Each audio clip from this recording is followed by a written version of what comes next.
अस्सलाम वालेकुम मेरे सादा से पाकिस्तानियों, मेरा नाम रेहान तारिक है और आप मेरा यूट्यूब चैनल और फेसबुक पेज देख रहे हैं। खबर बड़ी गर्म है और ख़बर का ताल्लुक वफाकी दारुल हुकूमत इस्लामाबाद से है।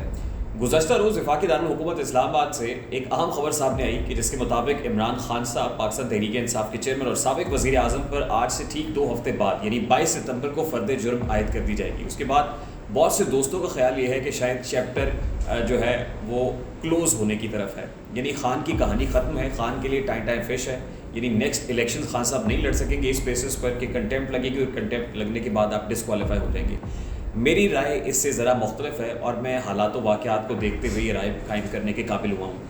हालात क्या हैं इस वक्त? बड़ी अहम मुलाकातें किसके साथ हो रही हैं, वो कौन सी अहम हुकूमती सियासी शख्सियात हैं जो इमरान खान साहब से अभी मिली हैं, और वो कौन सी अहम शख्सियात हैं जिनका अस्करी ताल्लुक़ बहुत इंपॉर्टेंट है, अस्करी ज़राए से जिनके राब्ते बड़े अहम हैं, वो इमरान खान साहब से मिल रहे हैं और इमरान खान को क्या कहा जा रहा है और इमरान खान ने क्या जवाब दिया है, ये तमाम तर तफसीलात मैं आपके सामने रखूँगा। लेकिन उससे पहले आज कुछ अहम डेवलपमेंट्स भी हैं। एक डेवलपमेंट तो वो है जो रात गई हुई और कौमी असम्बली की 13 नशस्तों के ऊपर जो बाई इलेक्शन था उसको मुलतवी कर दिया गया।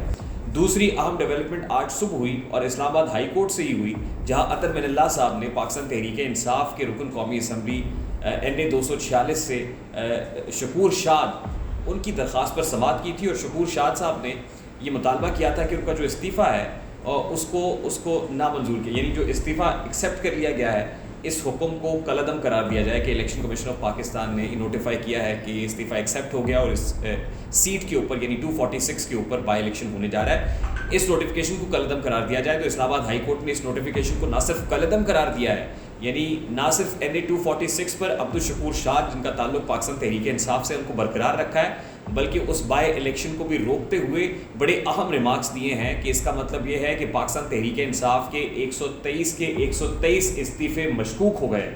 वो इसलिए कि आज दौरान समाअत अब्दुल शकूर शाद ने जो मौक़िफ़ अपनाया है वो ये है कि पार्टी हेड ऑफिस के कंप्यूटर ऑपरेटर के लिखे हुए इस्तीफ़ों पर 123 अरकान से दस्तखत लिए गए।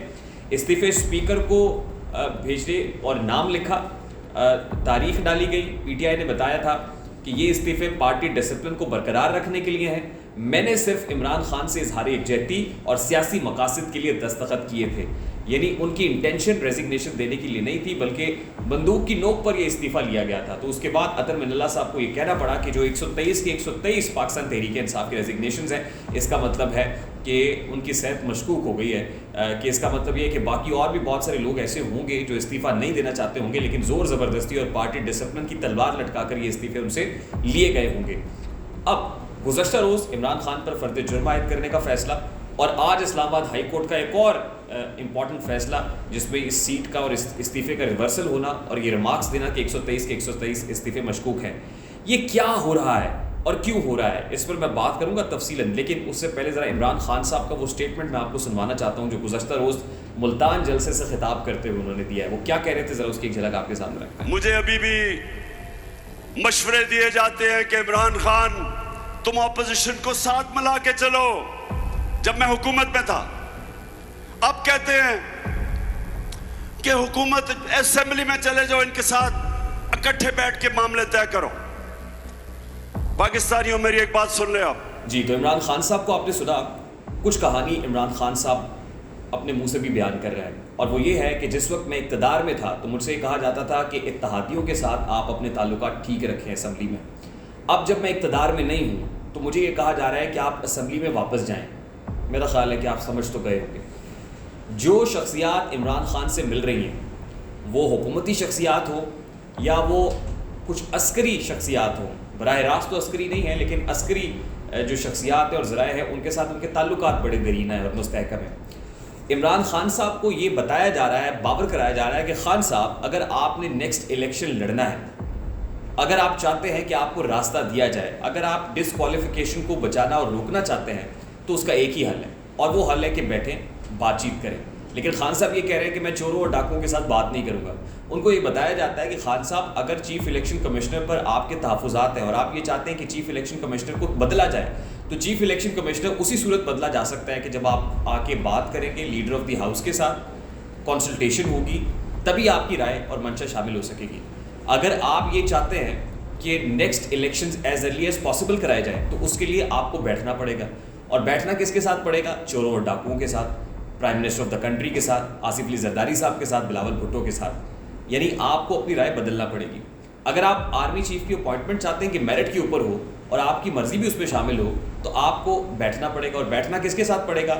उन्हीं लोगों के साथ जिनको चोर और डाकू कहते हैं। Prime minister of the country भी हैं, आसिफ अली जरदारी साहब, बिलावल भुट्टो साहब। इमरान खान साहब को ये भी बता दिया गया है कि इस वक्त आपने जो असम्बली का फ्लोर बिल्कुल ओपन छोड़ा हुआ है कानून साजी के लिए। अगर आप ये चाहते हैं कि नैब तरमीम आपकी मर्जी के मुताबिक हो, तो आपको बैठना पड़ेगा। और बैठना किसके साथ पड़ेगा? उन लोगों के साथ जिनको आप चोर और डाकू कहते हैं। अब खान साहब ने ये बात वाज़ेह कर दी है कि मैं उनके साथ कतन नहीं बैठूंगा, मैं उनके साथ बैठने को तैयार नहीं। लेकिन इस वक्त पूरे का पूरा जोर ये लगाया जा रहा है कि खान साहब और उनके अराकीन को असम्बलियों में वापस लाया जाए, क्योंकि असम्बलियों में वापस आएंगे तो ही किसी भी तकर्री, किसी भी अपॉइंटमेंट के अंदर एक स्ट्रेंथ शामिल होगी। क्योंकि अगर वो अपॉइंटमेंट भी या एक्सटेंशन का मामला भी ये हुकूमत करेगी तो शायद उसके अंदर वो जान नहीं होगी, क्योंकि इस हुकूमत को इस वक्त बड़ी तनकीद का सामना है। दूसरी इंपॉर्टेंट बात जो मेरे इस राय को और मेरी इस खबर को तक़वियत देती है वो ये है कि इस वक्त जो बाई इलेक्शंस मुलतवी किए गए हैं उसमें ये इम्पोर्टेड हुकूमत समझती थी, एग्जिस्टिंग रजीम ये समझती थी कि इमरान खान साहब जो 9 हलकों पर इलेक्शन लड़ रहे हैं, कोई ताकत इस वक्त इमरान खान को 9 हलकों के ऊपर इलेक्शन जीतने से रोक नहीं सकती। ना कोई मिस्टर एक्स रोक पाएगा, ना मिस्टर वाई रोक पाएगा। तो इस वक्त की गवर्नमेंट ने अपनी शिकस्त को देखते हुए इलेक्शन कमीशन से मुतालबा किया और बज़ोर बाजू ये फ़ैसला कराया है कि ये इलेक्शंस मुलतवी कर दिए जाएँ। बजाय इसके कि आप इलेक्शंस की तरफ जाएँ, आप वो जो इस्तीफ़े हैं पाकिस्तान तहरीक इंसाफ के, उनका रिवर्सल कराएँ, उन इस्तीफ़ों को वापस दिलवाएँ और इनको असम्बली के अंदर लेके आएँ, तभी हमारी दाल भी गलेगी। तो इस वक्त डेडलॉक इस जगह पर मौजूद है। कराना यही मकसूद है कि इमरान खान उसी तरह असम्बली में वापस आ जाए जैसे 2014 के अंदर वो इस्तीफ़े देने के बावजूद अयाज सादिक और कुछ लोगों के कहने पर वापस आ गए थे। जमात इस्लामी भी उनको वापस ले आई थी और उनको बताया था कि खान साहब आपका असम्बली में होना बड़ा इंपॉर्टेंट है। तो आई होप कि कहानी और मंजरनामा जो इस वक्त वफाकी दारुल हुकूमत में चल रहा है और मुल्की सियासत पर चल रहा है, बहुत अच्छे तरीके से आप समझ गए होंगे। और मेरे दोस्त अभी जो ये समझते हैं कि इमरान खान डिसक्वालीफाई हो जाएंगे या इमरान खान नाहल होकर घर बैठ जाएंगे, इलेक्शन नहीं लड़ेंगे, तो मेरी राय इससे ज़रा मुख्तलिफ है। मुझे लगता है कि it's just an I wash. जो गुज़श्ता रोज़ हुआ है फ़र्द जुर्म आयद करने का फ़ैसला एक आई वॉश है, क्योंकि इससे पहले की समात में जो कुछ हुआ उसमें जजेस का मिजाज और कल की समात में जजेस का मिजाज बड़ा मुख्तलिफ था। तो आप समझ लीजिए कि इस वक्त बहुत सारे फ़ैसले व्हाट्सएप के ऊपर थ्रू टेलीफोन कॉल्स हो रहे हैं। इस वक्त मुल्क भी कहीं ना कहीं व्हाट्सएप के ऊपर चल रहा है, मुल्क भी कहीं ना कहीं टेलीफोनिक कॉन्वर्सेशन, टेलीफोनिक राब्तों से चल रहा है। ये टेलीफोनिक राब्ते लंदन से भी हो सकते हैं। तो बिटवीन द लाइन्स समझ तो आप गए होंगे मैं क्या कहना चाह रहा हूँ। मुझे रेहात तारिक को इजाज़त दीजिएगा। अपना बहुत सारा ख्याल रखिएगा। अस्सलाम वालेकुम।